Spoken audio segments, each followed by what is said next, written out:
Okey, video hari ni tentang cara buat website e-commerce yang simple saja, tanpa perlu tahu technical deep sangat, tak perlu nak tahu tentang server. Kalau website ada problem, akan ada orang yang bantu settlekan masalah kita. Saya akan tunjukkan caranya. Simple saja, website e-commerce yang basic. Ini laptop saya buka dulu laptop dan saya akan Google. Saya type OnPay. OnPay ni adalah sebuah sistem website yang agak mudah lah. Sistem e-commerce website yang mudah. Nampak ni, ada beberapa package.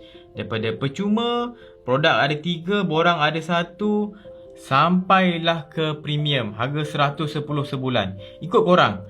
Kalau tanya saya akan mula dengan yang percuma dulu, bagi belajar macam mana nak guna OnPay ni. Okay, contoh saya dah daftar account. Tapi saya dah daftar ni, saya akan log masuk. Saya akan gunakan saya punya account saya, BeraniBuat.onpay.my. Ini saya punya, log masuk. Ini bahagian admin kita. Kita nak manage kita punya website dekat sini lah. Kat atas ni ada beberapa menu, daripada senarai, ada produk, kupon, borang, semua ni. Sampailah jualan, analisis, macam-macam kita ada. Dalam video ni saya tak nak terangkan semua. Saya akan terang yang basic saja, yang membolehkan saya menjual. Okay, contoh ni ada staff, contoh kan, ada kumpulan, agent, affiliate, dropship pun ada, pengedar ada, hebahan pun ada. Untuk buat mini site dekat OnPay ni, first kita kena ada produk. Contoh, dalam case ni saya nak buatkan topi saya ni sebagai satu produk yang saya akan jual dekat website ni. Untuk masukkan produk, saya pergi ke senarai dan produk. Okay, klik, saya tambah satu produk. Kan ni ada list produk, tambah produk baru. Dan saya letak dia punya kod. Ikutlah kod apa korang letak. Dan nama dia, contoh saya nak buat topi BeraniBuat. Pilih gambar. Gambar kena ikut saiz kita. Yang dia bagi 800x800. Ini saya dah design dulu. Saya punya thumbnail lah untuk gambar produk saya ni. Saya bagi kemas, tak ada comot-comot. Lepas tu saya pilih gambar, masukkan. Okay, mana tadi? Ni gambar yang saya dah buat tadi. Upload. Ini gambar produk saya. Lepas tu saya boleh setting kat sini. Stok dia nak ada stok ke tak nak ada nilai terbuka ke, ataupun nilai kita dah tetapkan harga. Progresif ke tetap harga dia. Kalau progresif maksudnya boleh beli banyak produk. Kalau tetap satu produk je boleh beli. Kumpulan ni saya setting direct lah, sebab saya nak jual direct. Okay, kalau satu produk harga dalam RM39 saya set. Topi saya berat dalam 150 gram tak silap saya lah. Lepas settle, simpan. Okay, nampak tu dah siap satu produk. Okay, produk dah ada, topi. Dia punya harga dalam RM39. Sekarang bila dah ada produk, kita nak letak kat mana produk ni? Sebab tu kita perlukan landing page dia. Kita kena ada satu page yang mempunyai maklumat tentang produk ni. Ikut korang lah, nak buat panjang ke, nak buat pendek ke, terpulang. Strategi masing-masing. Dan kemudian kita akan ada form untuk pembelian, borang pembelian. Okay, jom kita buat. Pergi kat senarai tadi, pergi borang. Okay, tak ada borang lagi, kita tambah borang baru. Saya letakkan kod dia, terpulang pada korang, tak apa. Sebab ini akan jana kita punya link kita, URL kita. Okay, tajuk letakkan topi BeraniBuat. Penerangan ikut korang. Dan gambar ni, kena ikut spesifikasi dia, 800x400 pixel. Saya design gambar baru untuk saya punya header lah, header website ni. Okay, kita buat style sikit. Okay, tak harga.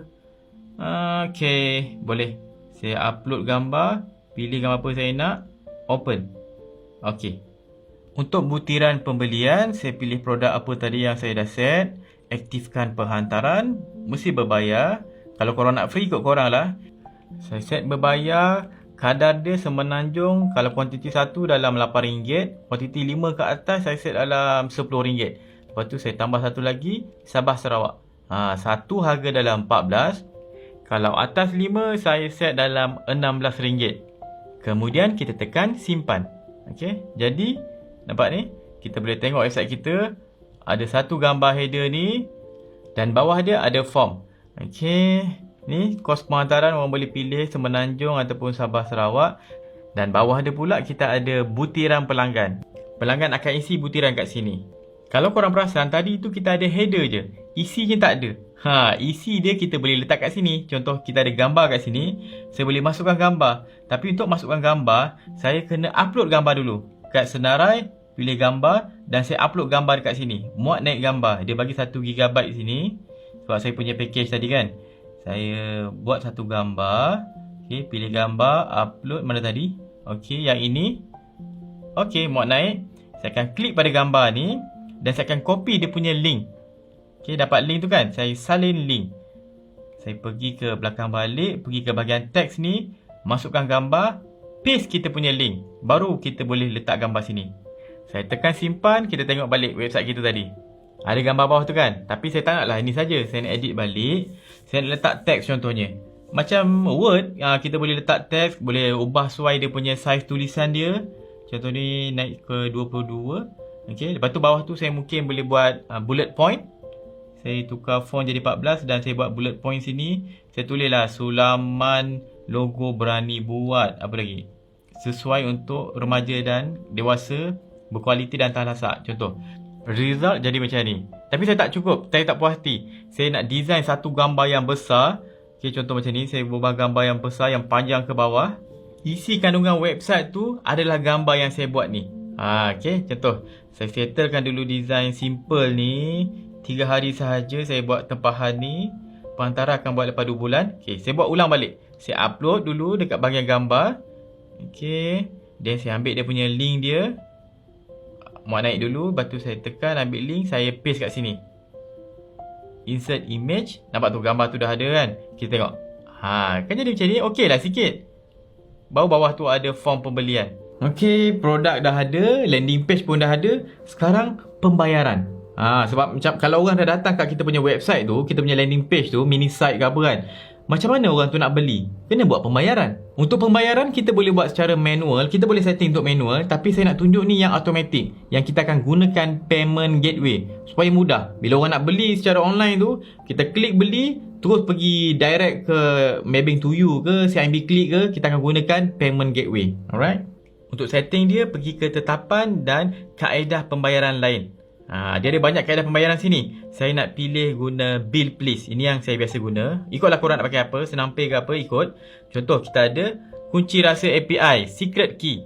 Mana nak dapat? Kena buka bill please kita, buka akaun kita. Kita akan dapatkan dia punya secret key. Ambil secret key ni dan kita akan pastekan balik dekat kita punya kaedah pembayaran tadi. Kat sini ada secret key. Okay. Lepas tu saya ambil pula collection ID, copy, saya letak kat sini. Settle, simpan. Pergi ke saya punya borang tadi balik, edit. Kat bawah ni bahagian pembayaran ni, kita kena select bill please. Saya nak disablekan saya punya perbankan internet tu sebab saya nak automatic saja. Simpan borang. Sekarang kita dah boleh buat pembayaran online. Contohnya saya beli satu produk. Okay, satu je, Semenanjung, Malaysia. Saya isikan butiran saya. Dan saya seterusnya. Next, saya akan paparkan invoice kalau orang nak tengok. Kalau pelanggan nak tengok invoice dia. Okay, tak nak, saya akan pilih kaedah pembayaran dia. Pilih bank dia. Saya akan pakai Maybank to You. Teruskan pembayaran. Orang boleh terus bayar online guna Maybank to You. Kalau pakai CIMB, CIMB lah. Okay, settle. Orang boleh tengok invoice. Kalau orang tu nak tengok lah invoice pembelian dia. Kalau tekan, dah paid. Produk dah ada. Kita punya mini site pun dah ada. Kemudian kita dah set up kita punya payment gateway tadi. Pembayaran kita dah set up. Last kita kena set up dia punya shipping, penghantaran dia, delivery dia. Macam mana? Okay, senang je. Kita pergi ke jualan. Kita akan dapat list full jualan kita. Kita akan tahu detail setiap pembelian. Kita boleh rujuk, refer balik. Contoh kat sini ada follow up apa, IP address pun boleh, masa beli bila, status dah bayar. Okay. Kalau dekat ni, shipping ni nak tahu, kita tengok dekat belah kanan sikit ni. Kemas kini maklumat penghantaran. Ini kalau nak manual, kita klik, pilih penghantaran. Contoh kalau saya pakai, kalau saya pakai pos laju lah contohnya. Saya pakai pos laju, masukkan kod dia. Contoh kod pos laju ni, tracking code, kita kemas kini, kita dah masuk dalam kita punya database kita. Dan kita punya pelanggan akan dapat email kod tu. Okay. Tapi kalau nak mudah lagi, jangan pakai ini. Saya akan pilih untuk integrasi pihak ketiga. Third party punya servis ni contoh macam Easy Parcel yang biasa saya guna. Buka website Easy Parcel ni, integration, add new store. Saya set up saya punya kedai saya, OnPay. Okay, namakan kedai saya. Saya punya integration ID ada. Saya copy, saya paste dekat sini. Lepas tu masukkan detail saya, alamat semua. Dan saya nak aktifkan fungsi tracking SMS supaya orang dapat SMS. Sekarang tengok dah ada Easy Parcel kat kita punya report. Dan kalau kita nak buat penghantaran, klik saja dan kita pilih nak pakai yang mana berserta dengan harga. Kalau contoh saya nak pakai pos laju, saya klik saja pos laju dan dia akan terus sync dengan Easy Parcel tadi dan saya terus boleh buat penghantaran. Okey, saya rasa settle lah kot. Dah boleh start menjual. Dalam 1 hari saja saya boleh siapkan website ni, saya boleh settlekan saya punya video, shooting dan edit dalam masa 1 hari. Sekejap kan? Saya gunakan sebiji laptop ni yang sponsor punya daripada Gigabyte Aero 15 OLED. Korang akan nampak saya gunakan laptop ni dalam 5 video macam tu. Sebabnya diorang sponsor saya kena buat video gunakan dia punya produk, dia punya laptop. Link laptop daripada Gigabyte ni saya akan letak kat bawah. Okey, sekarang masuk balik pada topik kita tadi, website guna OnPay.